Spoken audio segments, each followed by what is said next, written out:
Professor के सब fan हैं, बट एक उससे भी बड़ा केस रियल लाइफ में हुआ है। 2014 रशिया, रात के करीब 12 बजे थे और एक बैंक का manager Russian cyber security team को कॉल करता है और उनको अर्जेंटली बैंक में बुलाता है। वो बैंक का एम्प्लॉय इतना डरा हुआ था कि ठीक से उससे बोला भी नहीं जा रहा था। उसको लगा कि उसका मोबाइल हैक हो गया है और बैंक सर्वर में कोई वायरस आ गया है। लेकिन जब साइबर सिक्योरिटी की टीम बैंक में आई तब मालूम पड़ा कि बैंक का डोमेन सर्वर ही हैक हो गया है और वो चाइना में एक अननोन एड्रेस पे डाटा सेंड कर रहा है। अगर कोई डोमेन सर्वर को अपने कंट्रोल में ले लेता है तो उसका मतलब है कि वो बैंक से कनेक्टेड हर एक चीज को कंट्रोल कर सकता है। एक बैंक से दूसरे बैंक में मिलियंस ऑफ डॉलर ट्रांसफर भी, वो भी सिर्फ एक क्लिक पे।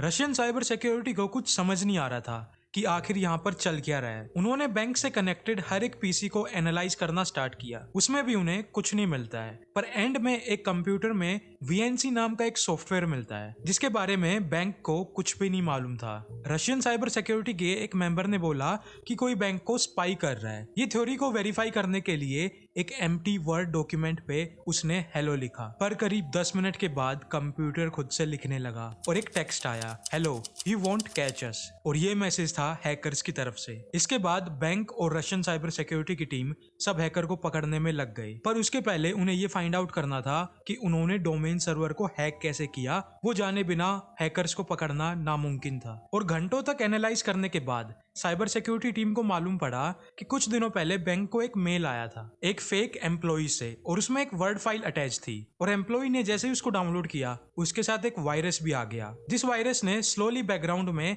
एक VNC बैकडोर इंस्टॉल कर दिया। अब एक इन्फेक्टेड पीसी से उन्होंने बैंक के सारे पीसी को सर्च करना स्टार्ट कर दिया और एंड में उन्हें एडमिन पीसी मिल गया। उसके बाद हैकर ने एडमिन पीसी को स्लो डाउन कर दिया और उसके बाद बैंक के एक एम्प्लॉय ने IT स्टाफ से कांटेक्ट किया, और यही हैकर चाहता था। ये बैंक एम्प्लॉयज की सबसे बड़ी मिस्टेक थी। जब IT स्टाफ की टीम आई पीसी को चेक करने तो उन्होंने एडमिन पासवर्ड डाला और वे लोग कंप्यूटर को ठीक करने लगे। उन्होंने कुछ ठीक किया ही नहीं क्योंकि पीसी में कोई इशू था ही नहीं। उल्टा IT स्टाफ ने बैंक की सिक्योरिटी को रिस्क पे रख दिया। हैकर हर एक कीवर्ड को रिकॉर्ड कर रहा था और जैसे ही IT स्टाफ ने एडमिन पासवर्ड डाला वो हैकर के पास चला गया। अब कुछ बचा ही नहीं था। एक पूरे बैंक का कंट्रोल अब एक हैकर के पास था। उन्होंने महीनों तक बैंक के एम्प्लॉइज को नोटिस किया और सारा डाटा कलेक्ट कर लिया कि वे लोग कैसे वर्क करते हैं, और उसके बाद उन्होंने स्टार्ट की रॉबरी। हैकर्स ने स्विफ्ट सिस्टम का यूज करके अलग अलग बैंक अकाउंट्स में सारे पैसे ट्रांसफर कर दिए, और ये बैंक अकाउंट लोकेटेड थे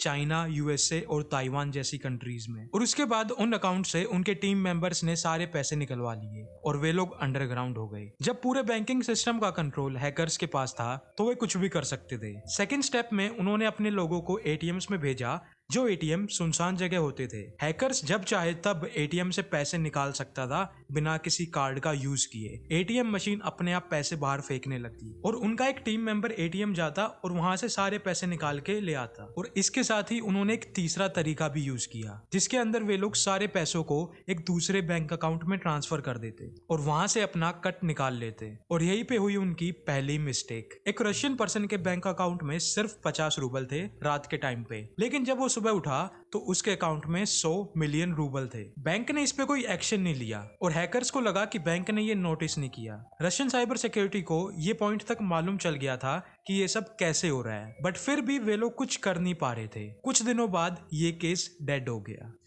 किस्पेरेसी कंपनी का एक ऑफिशियल पर्सन एक साइबर सिक्योरिटी मीटिंग में जाता है सिंगापुर, और वहां पर जाकर उसको मालूम पड़ता है कि ये सिर्फ उनके साथ नहीं हुआ था, ये सेम केस यूरोपियन बैंक्स में भी हुआ है। और उसके बाद उन्होंने डिसाइड किया साथ में मिलके हैकर्स को पकड़ने का। उन्होंने एक टीम बनाई जिसका नाम था JCAT, और अब JCAT लग जाती है कार्बोनिक हैकर ग्रुप को पकड़ने के पीछे। काफी ट्राई करने के बाद उनके हाथ में कुछ भी नहीं लगता है, बट एक दिन किस्पेरेसी के एक एम्प्लॉय को हैकर के कोड में एक छोटी सी मिस्टेक मिलती है। इस सर्वर में अगर कोई मैसेज भेजेगा तो सामने से भी एक रिप्लाई आता है, बट इसमें प्रॉब्लम ये थी कि इन लोगों को मालूम नहीं था कि कार्बोनिक का सर्वर कौन सा है। लेकिन उन्होंने इंटरनेट को सर्च करना स्टार्ट किया, सबको मैसेज भेजने लगे हु इज कार्बोनाक, और एक दिन सामने से रिप्लाई आया हे दैट्स मी। और ये थी हैकर की सबसे बड़ी मिस्टेक। साइबर सिक्योरिटी टीम ने उनको ढूंढ लिया और वो हैकर का सर्वर लोकेटेड था नेदरलैंड में। और जब एक्सपर्ट्स ने चेक किया तब मालूम पड़ा कि कार्बोनिक हैकर्स ने सिर्फ रशिया नहीं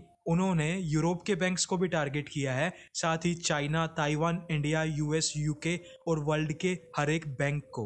उनके डाटा से मालूम पड़ता है कि उन्होंने अभी तक 700 मिलियन यूएस डॉलर चुरा लिए थे और अब तक सब समझ चुके थे कि ये कुछ ज्यादा ही सीरियस मैटर है। और अब जेकैट के साथ FBI, CIA, Russian special agency, in short पूरा वर्ल्ड। और अब स्टार्ट होता है the world versus carbonic hacker group. सब एजेंसीज मिलके कार्बोनिक हैकर ग्रुप की तलाश में लग जाती हैं। ये लोग उनको पकड़ने के काफी पास होते हैं, लेकिन तभी कार्बोनिक हैकर ग्रुप अंडरग्राउंड हो जाता है। कुछ सालों बाद वे वापस आते हैं। 2015 में उन्होंने एक ताइवान के बैंक को टारगेट किया और 2016 में उनका टीम मेंबर एक शाम ताइवान के ATM से पैसे निकालने गया। ये लोग नए थे, इनको ज्यादा एक्सपीरियंस नहीं था। तभी एक सिविलियन ATM के पास आ रहा था, तो इन्होंने स्ट्रेस में एक पैसे का बंडल ATM मशीन में ही छोड़ दिया और ये लोग वहां से भाग गए। उस सिविलियन को कुछ गड़बड़ लगी, उसने पुलिस को रिपोर्ट कर दिया और ताइवान पुलिस को समझ आ गया कि ये कोई आम केस नहीं है, ये कार्बोनिक हैकर ग्रुप है। पुलिस ने 22 सस्पेक्ट्स की लिस्ट निकाली जो लोग रशियन और यूरोपियन थे और ये न्यूज टीवी में आते ही 19 लोग देश छोड़ के जा चुके थे और वहां बच गए थे 3 लोग और वो तीनों भी अंडरग्राउंड हो गए। ताइवान साइबर सर्वेलेंस सिस्टम के कारण पुलिस ने उनको इजीली पकड़ लिया और यहाँ से शुरुआत होती है मास्टरमाइंड कार्बोनिक हैकर ग्रुप के प्रोफेसर को पकड़ने की। 2018 Spanish police money laundering case में इन्वेस्टिगेट कर रही थी और स्पेनिश पुलिस ने ये फाइंड आउट कर लिया कि कौन मनी लॉन्ड्रिंग कर रहा है और इसके क्लाइंट्स कौन है। पर वहां पर उनको मालूम पड़ता है कि मनी लॉन्ड्रिंग में इनका एक क्लाइंट है जो कि यूक्रेनियन सॉफ्टवेयर एक्सपर्ट है जिसका नाम था डेनिस के। और उस पे और ज्यादा इन्वेस्टिगेशन करने के बाद मालूम पड़ता है कि उसके कॉन्टेक्ट थे रशियन माफिया से और मोल्डोवान माफिया से, जो उसको लोग प्रोवाइड करते थे जो ATMs में जाके पैसे निकाल के आते थे और रिटर्न में वो उनको 40% देता था। डेनिस के रशियन माफियाज के साथ 2013 से कनेक्शन में था और वो 2013 से साइबर अटैक कर रहा है उनके लिए। 2018 में डेनिस के और उसके ग्रुप के 3 मेंबर्स को फाइनली अरेस्ट कर लिया और उनके पास से 15,000 बिटकॉइन मिले और एक बैग ज्वेलरीज का भरा हुआ। उन 15,000 बिटकॉइन की कीमत उस टाइम करीब $150 मिलियन थी और बचे हुए $1 बिलियन कहाँ गए आज तक किसी को भी नहीं मालूम। डेनिस के को एज एन लीडर बोल के पकड़ा गया, बट वहीं पर रशियन टीम के हिसाब से ये सिर्फ उनके मेंबर्स थे, उनका लीडर आज तक पकड़ा नहीं गया है। मे बी आज भी वो किसी बैंक को हैक करके उसको लूट रहा है और डेनिस के अरेस्ट के बाद भी सेम मनी हाइस्ट केस हो रहे हैं। ये कहा जाता है कि उसके लीडर ने अपने ग्रुप का नाम चेंज कर लिया और वापस से बैंक हाइस्ट करने लग गया। ये स्टोरी काफी कूल है। एक तरफ पूरे दुनिया की एजेंसीज और दूसरे तरफ एक हैकर का छोटा सा ग्रुप जिसका लीडर आज तक पकड़ा नहीं गया। ये सुनने में तब तक ही कूल है जब तक ये अटैक तुम्हारे बैंक पे ना हो रहा हो और रातों रात तुम्हारा बैंक अकाउंट खाली ना हो रहा हो।